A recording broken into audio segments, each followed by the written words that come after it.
Hola a todos, muy buenas. En este vídeo vamos a seguir con las excepciones y vamos a ver nuevas excepciones. Y qué hacer cuando se pueden generar varias excepciones distintas. Aquí tenemos un programa que lleva a cabo una división. Pide el dividendo, pide el divisor, calcula el resultado y muestra el resultado. Bueno, pues antes de seguir hemos de tener en cuenta una cosa importante con la división, y es que no se puede dividir un número entre 0. Si abrimos la calculadora de Windows y ponemos por ejemplo 5 entre 0, el resultado que nos muestra es no se puede dividir entre 0. ¿Qué ha hecho la calculadora? Pues ha capturado la excepción que se genera cuando se intenta dividir un número entre 0, porque es una operación que no se puede llevar a cabo. Bueno, pues conociendo esto, vamos a optimizar este programa para que no se interrumpa si el usuario introduce un dato incorrecto. Vamos a ver qué tipo de excepción lanza el intérprete cuando intentamos dividir un número, por ejemplo 5, entre 0. Y nos lanza la excepción Zero Division Error. Bueno, pues conociendo esto, pues ya podemos optimizar el programa. Lo primero que vamos a hacer es incluir el dividendo y el divisor en un bloque try para capturar las excepciones que pueden surgir a la hora de introducir datos que no sean números decimales. Bueno, pues como además sabemos que la división de un número entre 0 puede generar una excepción, vamos a incluir también el cálculo de la división dentro del bloque try para capturar la excepción Zero Division Error que acabamos de ver. Bueno, pues ya fuera del bloque try vamos a abrir un bloque except para capturar la excepción value error, y en este caso print no has introducido datos correctos. Una vez fuera de ese bloque vamos a abrir otro bloque except para capturar la excepción Zero Division Error en caso de que surja. Print no se puede dividir entre 0. Y finalmente else print resultado. Es decir, hemos utilizado dos bloques except, cada uno para capturar una excepción distinta, porque vamos a ejecutar un código distinto según la excepción que se genere. Se podía haber hecho lo siguiente: value error Zero Division Error, es decir, haber incluido varias excepciones dentro de una tupla y haber quitado esto. Pero entonces nos va a ejecutar el mismo código para las dos excepciones y no queremos que ocurra eso, sino que según la excepción que se genere, pues ejecutar un código u otro. Así que vamos a volver a la situación anterior y vamos a comprobar el resultado.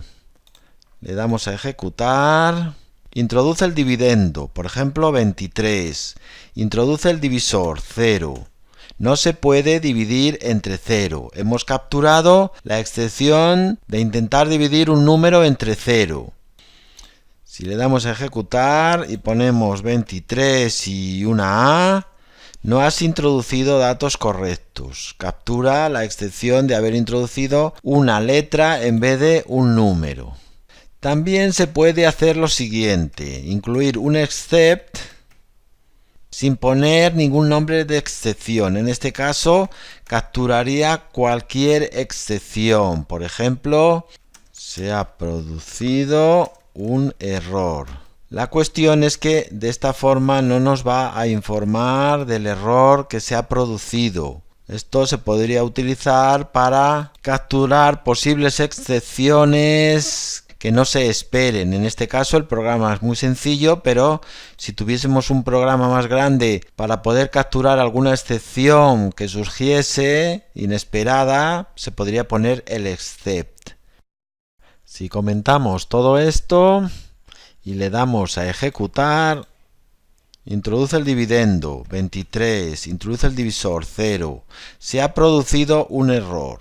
Se ha ejecutado el except, que captura cualquier tipo de excepción y muestra siempre el mismo error. Por tanto, no conviene poner una excepción tan genérica como esta al comienzo, porque las excepciones se van evaluando en orden desde el principio hasta el final. Si primero se ejecuta esta, pues ya no se van a ejecutar ninguna de estas dos, por lo tanto, esta se pondría al final. Si vemos la jerarquía de excepciones en la documentación oficial de Python, podemos ver las excepciones más genéricas y las más específicas. Si utilizamos una excepción más genérica al principio, se dejarían de ejecutar las más específicas. Es decir, por ejemplo, si en vez de Zero Division Error pusiésemos antes la Arithmetic Error, esta excepción capturaría cualquiera de estas otras tres. Por lo tanto, si queremos ser más específicos en el código que se ejecute, hay que utilizar primero las más específicas, dejando las más genéricas para el final. La base exception, que sería la primera, capturaría todas las excepciones. Si pusiésemos aquí base exception y la palabra reservada as, asignándola una variable, error, por ejemplo, y pusiésemos en el print la variable error, vamos a ver que nos muestra las excepciones que se generan. Vamos a volver a comentar este trozo. Le vamos a dar a ejecutar, introduce el dividendo 23, introduce el divisor 0 y nos muestra la excepción que se genera, división entre 0. Si hubiésemos puesto, por ejemplo, una cadena de caracteres, no se puede convertir una cadena de caracteres a un tipo float. Por lo tanto, de esta forma podemos imprimir directamente la excepción que se lanza. Pero esto puede servirnos más bien para capturar excepciones que no esperamos y poder resolverlas, y no tanto para mostrar los errores a los usuarios finales de nuestros programas, que posiblemente no les interese o no lo entiendan y que tampoco conviene informar de ellos, pues podría dar lugar a pistas para hackear nuestros programas. Para el próximo vídeo te propongo el siguiente reto: hacer un programa que calcula raíces cuadradas utilizando excepciones. Aquí ya lo tenemos hecho, simplemente importamos el módulo math, pedimos un número y mediante la función square root calculamos la raíz cuadrada del número que introduce el usuario y lo mostramos. Por lo tanto, es sencillo, aunque de nuevo hay que tener en cuenta algo importante. Abrimos la calculadora de Windows y vamos a intentar calcular la raíz cuadrada de un número negativo, por ejemplo, menos 5.